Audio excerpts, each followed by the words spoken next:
এই শোনো না গো, আমাদের পশিডারি চ্যানেলটা সাবস্ক্রাইব করে পাশে থাকা বেল আইকনটি বাজিয়ে দিও প্লিজ। আর গল্পটি ভালো লাগলে অবশ্যই লাইক কমেন্ট শেয়ার করে দিও।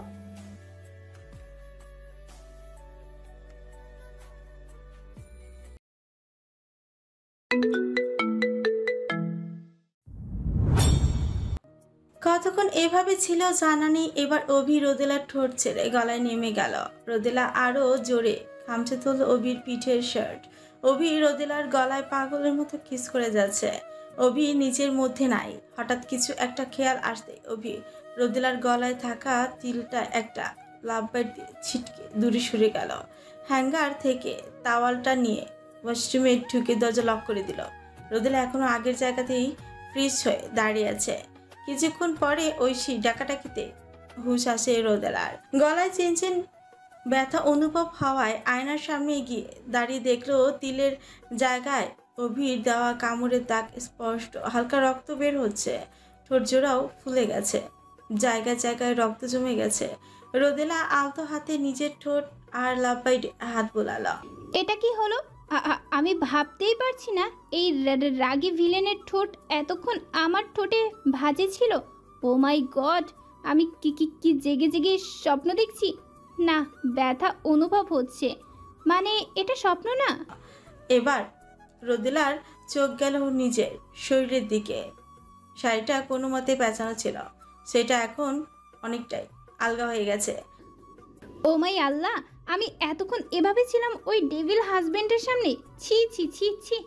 আবার ডাক পড়লো ঐশী। রোদেলা আসছি বলে শাড়িটা আবার পেঁচিয়ে নিয়ে টিস্যু বক্স থেকে টিস্যু নিয়ে লাভবাইটের রক্তটুকু মুছে নিল।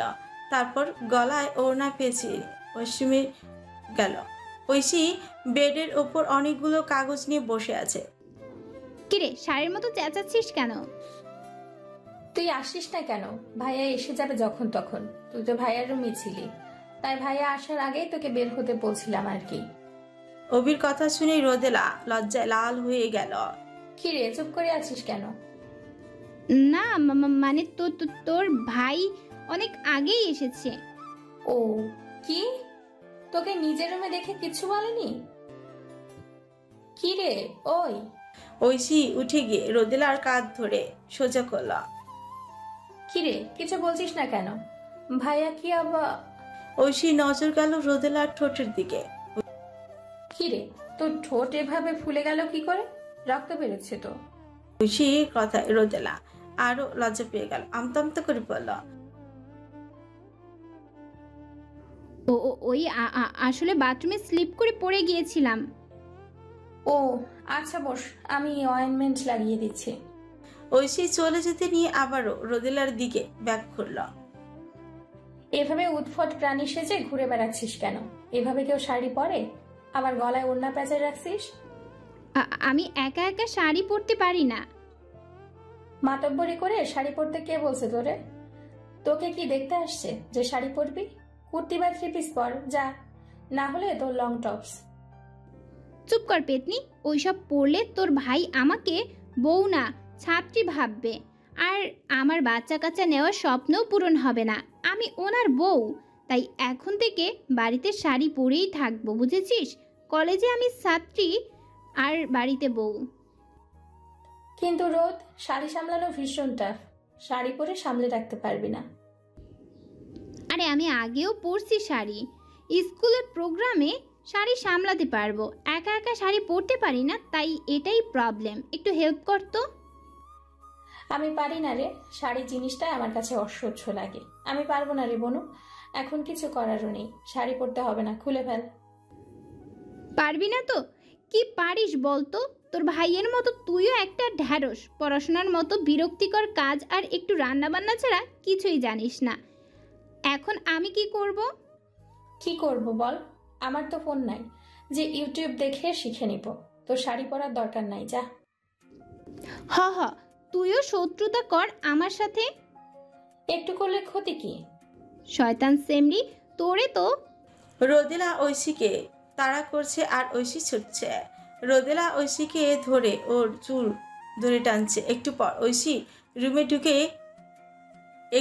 ঐশীর রুমে ঢুকে কাণ্ড দেখে দিল এক ধমক। সাথে সাথে দুই বান্ধবী স্ট্যাচু হয়ে গেল। তাল সামলাতে না পেরে ঐশী রোদেলাকে নিয়ে থাপাস করে বেডে পড়ে গেল। তারপর নিজেদের সামনে কোনো মতে উঠে মাথা নিচু করে দাঁড়িয়ে রইল।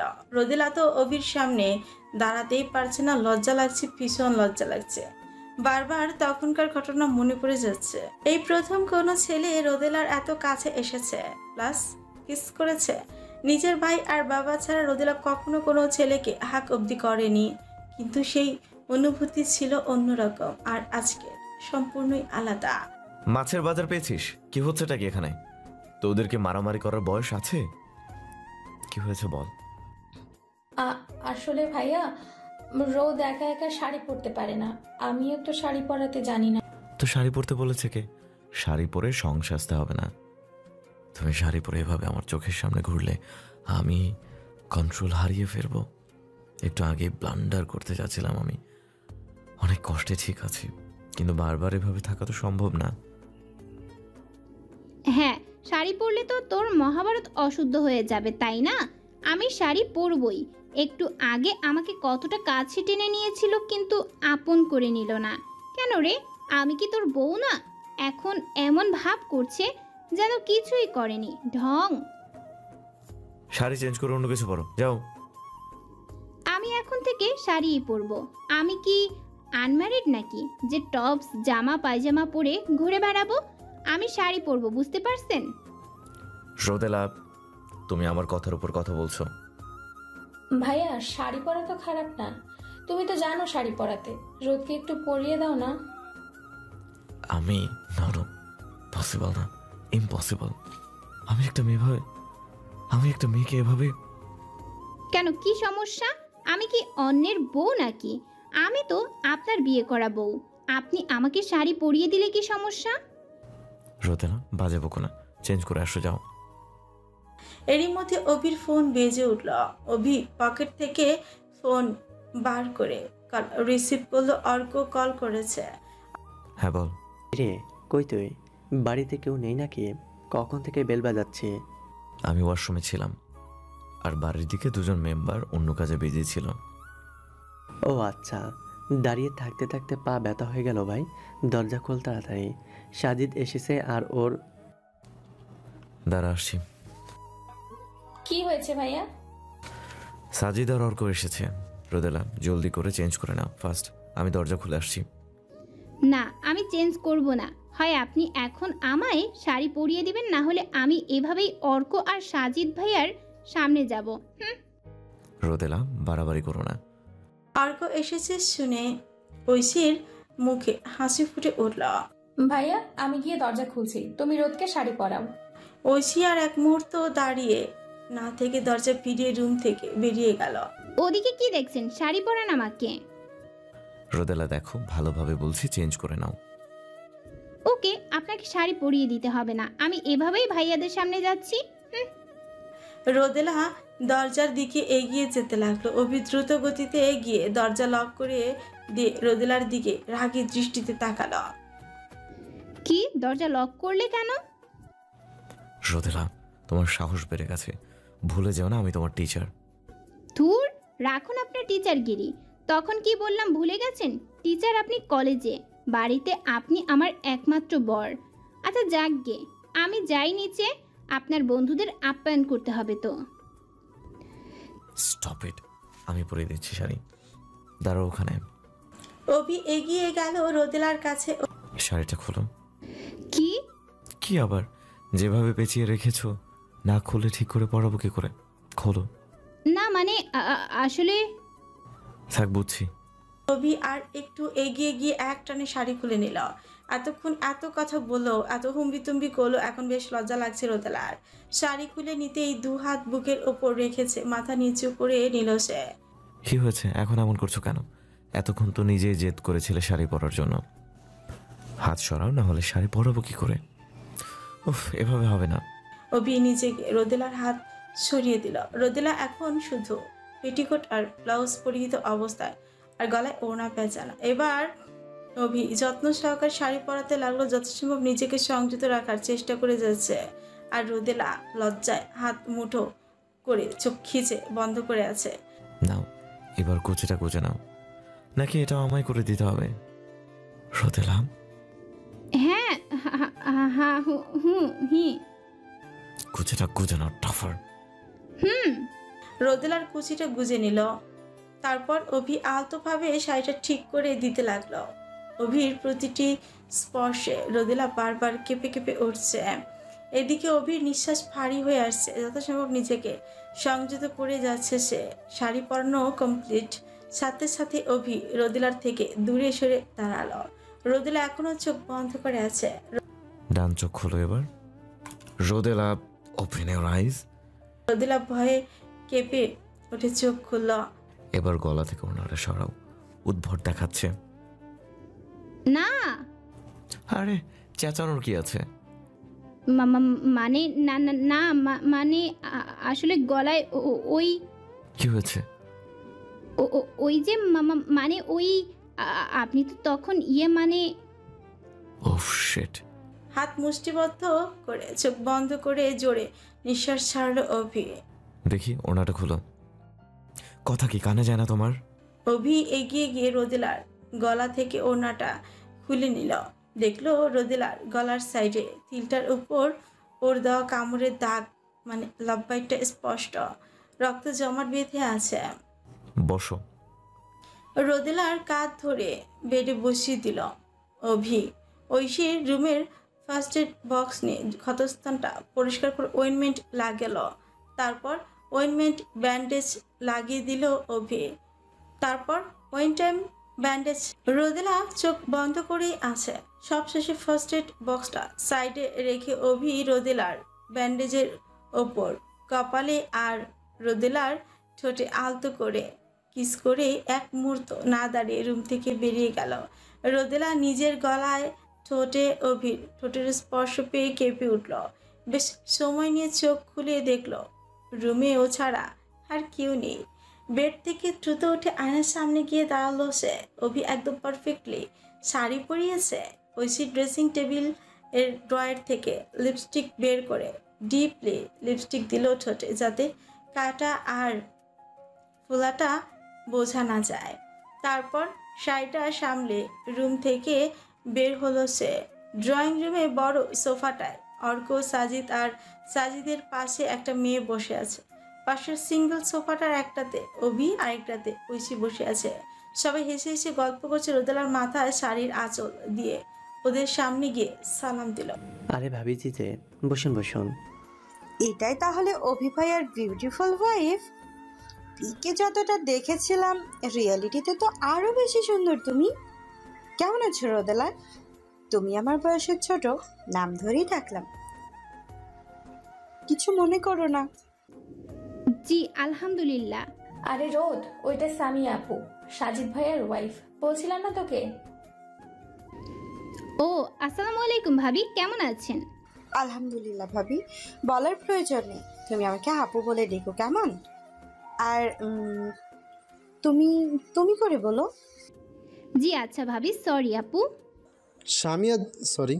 সামিয়া জিদ করছিল আপনার সাথে দেখা করবে, তাই আর কি চলেই আসলাম।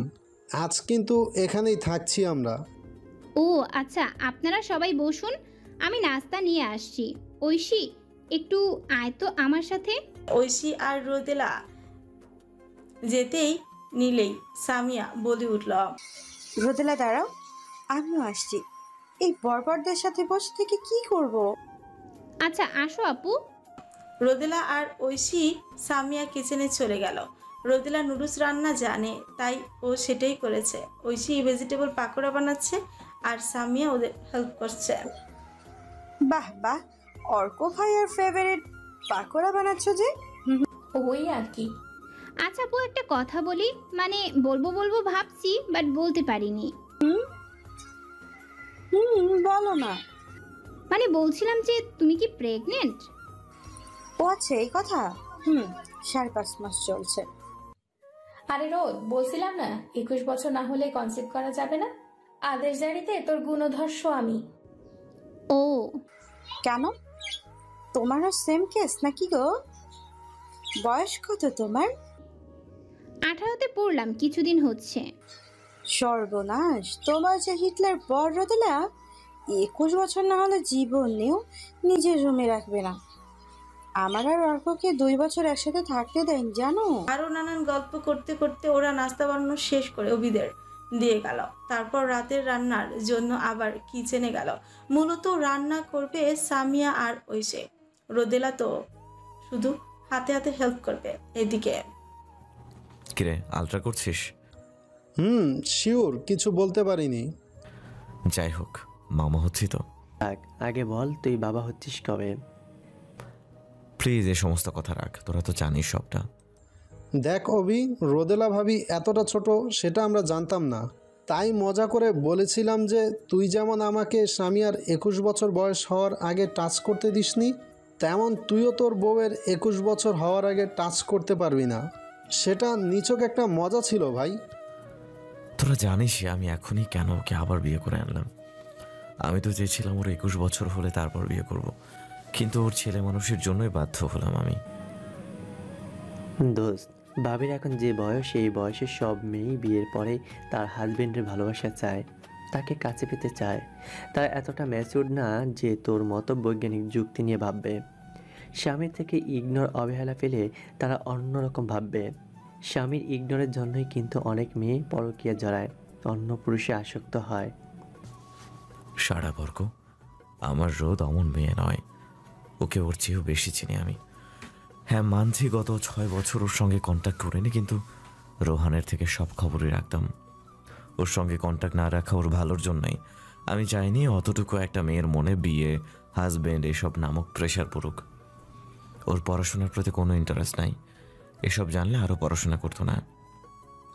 হ্যাঁ, ওর পড়াশোনার জন্য, ওর ভালোর জন্য ওকে এতদিন নিজের থেকে দূরে রাখলি, আর এখন ওরই ভালোর জন্য ওকে নিজের কাছে আনলি, তাই না? তবে যেটাই বলিস, রোদেলা ভাবি কিন্তু ছোটবেলার চেয়েও এখন আরও বেশি কিউট হয়েছে। এখনও মনে পড়ে সেই দিনগুলোর কথা। রোদেলা তোর আর আমার ফিটে উঠে ঘুরে বেড়াতো, এটা সেটার জন্য বায়না করতো। তুই ঘুম না পারলে তো ঘুমাতোই না, যতক্ষণ না তুই ওকে জড়িয়ে মাথায় হাত বুলাতে বুলাতে গান না শুনাইতি ততক্ষণ ঘুমাইতোই না। আর এখন তো ও আমাকে আর অভিকে চিনি না, বায়না করা তো দূর। যে রোদেলা অভিকে ছাড়া 1 মিনিটও থাকতে পারতো না, সারাক্ষণ কথা বলে মাথা নাড়িয়ে দিত, আর এখন সে রোদেলা অভির সঙ্গে একটা কথা বলতে 1000 বার ভাবে, ভয় পায় ওকে। এই ভয়টা তো অভি নিজেই ক্রিয়েট করেছে। এত কিছুর পরেও রোদেলা তোকে ভালোবাসে অভি। এখন বিয়ের পরেও যদি তুই সেম বিহেভিয়ার করিস তাহলে কি হবে ভাবতে পারছিস? তুই তো সেই ছোট্ট থেকে রোদেলাকে ভালোবাসিস, তাহলে এখন এমন করছিস কেন? আর 3 দিন পরে তোদের ম্যারেজ অ্যানিভার্সারি, ওই দিন অন্তত ওকে সবটা বলে দে, নিজের মনের কথা বলে দে। কি বলতে বলছিস? আমাদের প্রথম বিয়ের কথা? এটা রোদকে কখনোই বলবো না। রোদ এটা জানলে মাথায় উঠে যাবে। আমি চাই না ও ছোটবেলার কথা মনে করুক। আঙ্কেল আর বাবা দুজন বেস্ট ফ্রেন্ড, দেখে মনে হতো ওরা একে অপরের নিজের ভাই। আম্মু আর আন্টির মধ্যেও নিজের বোনের মতো রিলেশন ছিল। রোদ আমার 9 বছরের ছোট। ওর জন্মের পর আমি ওকে প্রথম করে নিয়েছি, ওর নামটা আমারই দেয়া। 7 বছর ওকে যত্ন করে বড় করেছি। রোদও আমাকে ছাড়া কিচ্ছু বুঝতো না। ওর সকল আবদার, দুঃখ, কষ্ট, হাসি, আনন্দের সঙ্গী ছিলাম আমি। মা বাবা প্রথম থেকেই চাইতো রোদকে আমার বউ করবে, আঙ্কেল আন্টিও তাই। রোদকে সবাই নিজের সবটা দিয়েই ভালোবাসত। বাবা মায়ের চোখের মণি ছিল ও। ঐশী রোদের 2 মাসের ছোট। বাবা মা ঐশীর চেয়েও রোদকে বেশি ভালোবাসত। আমার যখন 16 বছর বয়স, রোদ আর ঐশীর বয়স তখন 7। অফিসের ইম্পর্টেন্ট কাজের জন্য বাবাকে অস্ট্রেলিয়া যেতে হবে 8 বছরের জন্য। সবাই চেয়েছিল আমাদের কলমা করে বিয়েটা কমপ্লিট করে রাখবে। সবার ইচ্ছে মতো সেটাই করা হয়। রোদ তখন অবুঝ, খেলার ছলে আমার জন্য বিয়ে করে। আর আমি তো সজ্ঞানে ছিলাম। নিজের ইচ্ছায় রোদকে ভালোবেসে ওকে বিয়ে করি। বিয়ের 2 দিনের মাথাতে আমাদের পাড়ি দিতে হয় অস্ট্রেলিয়া। আমি যাওয়ার সময় রোদের সেই কি কান্না, এখনও চোখের সামনে ভাসে সেই দৃশ্য। ভুলতে পারি না আমি। অনেক কষ্টে ওকে এটা সেটা বুঝ দিয়ে চলে যাই। যাবার সময় বুকটা ফেটে যাচ্ছিল। আমিও তো আমার রোদ প্রিন্সেসকে ছাড়া থাকতে পারি না। ওর জন্মের পরে থেকে ওকে কখনো কাজ ছাড়া করিনি। অস্ট্রেলিয়ায় একটা মাস আমি কিভাবে কাটিয়েছি আমি জানি। খবর পাই রোদকে নাকি হসপিটালাইজড করা হয়েছে 2 বার। রোদ তো আমি ছাড়া কারোর কাছে খাবারও খেত না। আমি চলে যাওয়ায় খাওয়া দাওয়া ছেড়ে দিয়েছিল, যার জন্য অসুস্থ হয়ে পড়ে। খবর পাওয়া মাত্র মনে হয়েছিল ছুটে চলে আসি রোদের কাছে, কিন্তু আমি তো নিরুপায়। একজন 16 বছরের বালক যা ইচ্ছে করতে পারে না। দেখতে দেখতে 1 বছর কেটে যায়। এর মধ্যেই ঘটে সেই অ্যাক্সিডেন্ট। বাবা মা শপিংয়ের জন্য কার বাইরে নিয়ে গেলে অ্যাক্সিডেন্টে স্পট ডেথ হয় তাদের। একদিকে বাবা মায়ের মৃত্যু শোক, আরেকদিকে 8 বছরের ছোট বোনকে নিয়ে অস্ট্রেলিয়ায় আমি সম্পূর্ণ একা। কি করবো বুঝে উঠতে পারছিলাম না। অ্যাপার্টমেন্টের আঙ্কেলদের কথা অনুযায়ী বাবা মাকে সেখানেই দাফন করি। তারপর তাদের সহায়তায় ঐশীকে নিয়ে দেশে ব্যাক করি, নিজের গ্রামের বাড়িতে। শহরে আসি রোদের সঙ্গে দেখা করার জন্য, কিন্তু ফ্ল্যাটে তালা দেয়া ছিল। আমার কাছেও নম্বরও নেই। ডায়েরিটা অস্ট্রেলিয়ায় নিজেদের ফ্ল্যাটে রেখে এসেছি। আবার ফিরে যাই গ্রামের বাড়িতে। এদিকে আমার ফাইনাল এক্সামের 5 দিন বাকি ছিল। আমাকে আবার অস্ট্রেলিয়া ব্যাক করতে হবে। ভেবেছিলাম এক্সাম দিয়ে টিসি নিয়ে চলে আসব। দাদু ঐশীকে আমাদের সাথে পাঠায়নি, কারণ ঐশী ছোট। শেষে আমি আর অর্ক অস্ট্রেলিয়ায় ব্যাক করি। ভালো এক্সামগুলো শেষ করি। তোরা দুজনেই তো সেটা জানিস। পুরো এরিয়ার মধ্যে ফার্স্ট ক্লাস রেজাল্ট হওয়ায় নিমেষেই স্কলারশিপ নিয়ে কলেজে চান্স পেয়ে গেলাম। বাড়ি থেকে জানালো আমি যেন ওইখানে থেকেই স্টাডি কমপ্লিট করি। রোদের বাবা মাও পরে কল করে সেটাই বলেছে। অর্কের বাবা আর আমার বাবা ফ্রেন্ড। আমার আর রোদের বিয়ের 7 দিন আগে ওরাও দেশে এসেছিল। প্রথমবার ওদের সাথে অস্ট্রেলিয়া এসেছিলাম। এবার সবার ইচ্ছে অনুযায়ী অস্ট্রেলিয়াতেই থেকে গেলাম। অর্কও আমার সাথে আমাদের ফ্ল্যাটেই থাকতে শুরু করলো। কলেজে গিয়ে তোর সাথে ফ্রেন্ডশিপ হয়। আমি অল্প বয়সে এত ধাক্কায় ম্যাচিওরড হয়ে যেতে লাগলাম।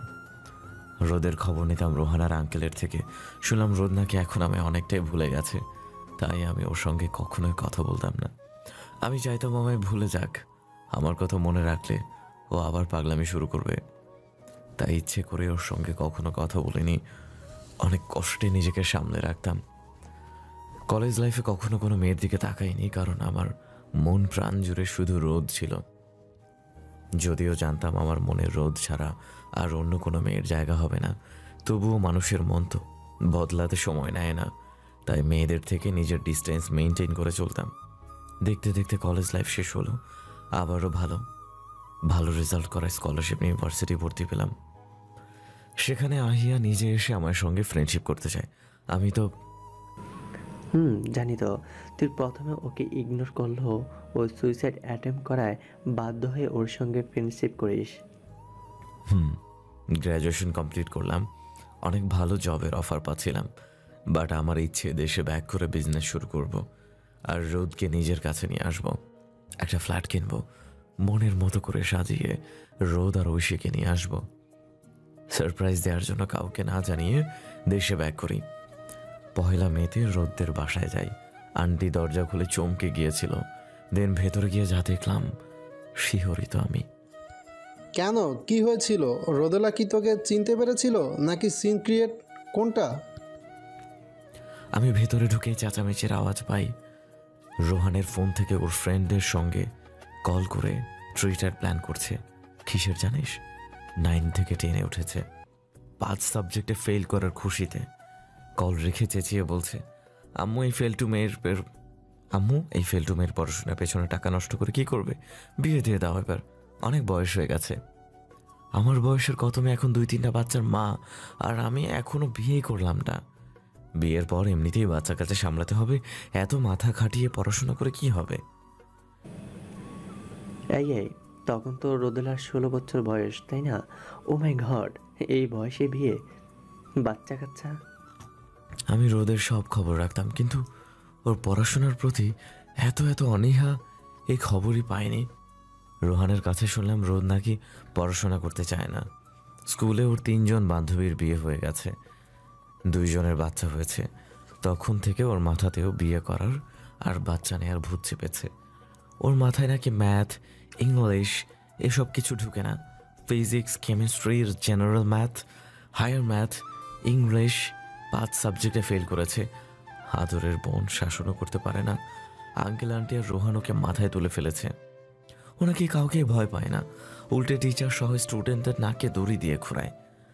ছোটোখাটো টিম গঠন করেছে এসব শয়তানি করার জন্য, আর সেই টিমের লিডারের রোল হচ্ছে রোদেলার। আরও অনেক কাহিনী শুনলাম। তখন ডিসিশন নেই, বিজনেস পরে, আগে আমার বউটাকে ঠিক করতে হবে। কাউকে ভয় পায় না, বাট এবার আমাকে ঠিকই ভয় পাবে। রোহানকে বললাম রোদকে যেন আমার পরিচয় না জানায়। ওকে বলতে হবে আমি ওর নিউ প্রাইভেট টিচার, সব সাবজেক্টে পড়াবো। এই ফ্ল্যাটটা কিনলাম, যেমনটা ভেবেছিলাম সেভাবে সাজিয়েছি। ওর জন্যই কলেজে ফিজিক্স প্রফেসর হয়ে জয়েন করি। ইংলিশ প্রফেসর আমেরিকা আছেন, হার্টের অপারেশনের পর কোমায় চলে গেছেন। তাই কলেজ প্রিন্সিপালের সাথে কথা বলে ইংরেজি এবং ফিজিক্স 2 সাবজেক্টের প্রফেসর হিসেবে জয়েন করি। আমার সার্টিফিকেট দেখে আর না করেনি উনি, কিন্তু রোদ তো 10ম শ্রেণীতে পড়ে। প্রিন্সিপালকে বললাম 1 বছর জুনিয়রদের ক্লাস নিব, অভিজ্ঞতা বাড়বে। তারপর রোদদের ক্লাস নিতাম, শাসন করতাম, পানিশমেন্ট দিতাম যাতে ভয়ে ভয়ে পড়াশোনা করে। কিন্তু রোদ যা তেরা হয়েছে শুনলে তো। অনেক খাটাখাটুনির পর কোনো রকমে 4.29 পেয়ে পাশ করলো। ওর মাথায় সব সময় বিয়ে আর বাচ্চা কাচ্চার চিন্তা। অনেক ফাজিল হয়েছে। ঐশীর এসএসসি রেজিস্ট্রেশন হয়ে যাওয়ায় ওকে এখানে আনতে পারেনি। ভিডিও কলে ওকে পড়াতাম। পরীক্ষার শেষে ওকে নিয়ে এসে আমাদের কলেজে ভর্তি করি। রোদের সঙ্গে ফ্রেন্ডশিপ করতে বলি। রোদ ছেলে মানুষই হলেও ঐশী অনেক বুঝদার। ঐশী যদি ওকে একটু ম্যাচিউর করতে পারে, তাই পড়াশোনা তো করতেই হবে, এটা ছাড়া কোনো গতি নেই। বুঝলাম কেন ভিলেন টিচার হয়েছিস, কিন্তু এভাবে দূরে সরিয়ে রাখছিস কেন এখন? ওকে বিয়ে করে আনলেও স্টাডি করতো না ও, আর নিজের কাছে আনলেও ওকে আপন করতে পারতাম না। তাই ভেবেছিলাম ওর 21 বছর হওয়ার পরে নতুন করে রেজিস্ট্রার বিয়ে করে নিজের কাছে আনব। ততদিন ওর কাছে ভিলেন টিচার হয়ে থাকি ওর। কিন্তু ও দিন দিন আরও দুষ্ট হয়ে যাচ্ছে। কলেজের কোনো ছেলে ওকে জ্বালাতন করে না, কারণ আমি অন্য টিচারদের দিয়ে সবাইকে ওয়ার্নিং দিয়ে রেখেছি। কিন্তু নিলয় নামের ছেলেটা খুব খারাপ। অনেক মেয়ের সঙ্গে অবৈধ সম্পর্ক আছে। প্লে বয় একটা। রোদের পেছনে গত 4 বছর ধরে পড়ে আছে। রোদ আগে ইগনোর করলেও সেদিন কি করলো দেখলি তো। আমি রিস্ক নিতে চাইনি। বিয়ের পর কোনো ছেলের প্রতি ও আকৃষ্ট হবে না, তাই হুট করে বিয়ে করে আনলাম। আমি চাই না ওর 21 বছর হওয়ার আগে এমন কিছু হোক। তোর রুমে কাউকে অ্যালাউ করিস না কেন? এমনকি রোদেলাকেও নাকি কিছুদিন আগে। আমার পুরো রুম জুড়ে রোদের ছবি। ওর জন্য কেনা নানান কিছু ছিল। কারো চোখে পড়লে তখন, তাই কাউকে ঢুকতে দেয় না। আর ওই দিন অল্পের জন্য বেঁচে গেছি। ভাগ্যিস রুমে বাল্ব অফ করা ছিল, নয়তো ওর মনে সন্দেহ ঢুকে যেত। ওর জিনিসপত্র, ওর এত ছবি আমার রুমে কেন? ঐশীও রোদের মতো ভুলে গিয়েছিল সব। সেদিন রোদ আমায় দেখে সেন্সলেস হওয়ার পর ঐশীকে ডেকে পাঠাই। রোদের চিন্তায় আমার এত সেন্স ছিল না যে ছবি সরাবো। ঐশী রুমে এসে সব দেখে ঘাবড়ে যায়। পরে ওকে সব বলে দিয়ে ওই দিনই। পরে সব ছবি আলমারিতে রেখে দিয়েছি। এখন ওকে আমার রুমে রাখতে চাই না, কারণ আমি নিজেকে সামলাতে পারবো না। একটা ছেলে আর একটা মেয়ে এক রুমে থাকলে একে অপরের কাছাকাছি আসবেই। সেখানে রোদ আমার লিগ্যাল ওয়াইফ। কতক্ষণ সব কিছু ঠিক থাকবে? আমি চাই না ওর 21 বছর হওয়ার আগে এমন কিছু করতে। আর 3 বছর মাত্র, আর 3টা বছর মাত্র। এই 3 বছর রোদ আলাদা রুমে থাকবে। আর তোর কত হবে জানিস? 30 বছর। বাচ্চা হতে হতে তোর বয়স হবে মিনিমাম 32 বছর। তখন তোর বাচ্চা তোকে বাবা না, আঙ্কেল বা নানা বলে ডাকবে। তোরও তো সেম এজ, তুই বিয়ে করছিস না কেন? তোর বাচ্চাও তাহলে তোকে আঙ্কেল বলবে। আমি ভাই নিশ্চিন্ত 27 বছর বয়সে বাচ্চার বাবা হচ্ছি। আরও আগেই হতাম, এই বজ্জাত অভিটার জন্য হলো না। আমি তো বিয়ে করতেই চাই, একজনকে পছন্দ হয়েছে, কিন্তু মেয়েটার এখনও 18 বছর হয়নি, 17 চলছে। মেয়েটার ভাই খুব স্ট্রিক্ট জানিস, এত অল্প বয়সে বোনকে বিয়ে দেবে না। ঠিকই আছে। এসব বাদ দে অভি, আমি কিন্তু সিরিয়াস। রোদেলা ভাবির যেই বয়স, এই বয়সী মেয়েদের ভাবনা চাওয়া কেমন হয় সেটা তুইও জানিস। তুই যেমন করছিস এমন চলতে থাকলে ভালোর বদলে যদি পরে হিতে বিপরীত হয় তখন? কিচ্ছু হবে না। তোর ইচ্ছে, আমার সাবধান করার দরকার ছিল, সাবধান করে দিলাম, এখন বাকিটা তোর ইচ্ছে। ওরা আরও নানান কথাবার্তা বলছে। এরই মধ্যে সামিয়া এসে ডিনার করার জন্য ডেকে গেল। ডিনার শেষে রোদেলা আর ঐশী প্লেটগুলো ধুয়ে সোফায় গিয়ে বসল। বাকিরাও ওখানেই আছে।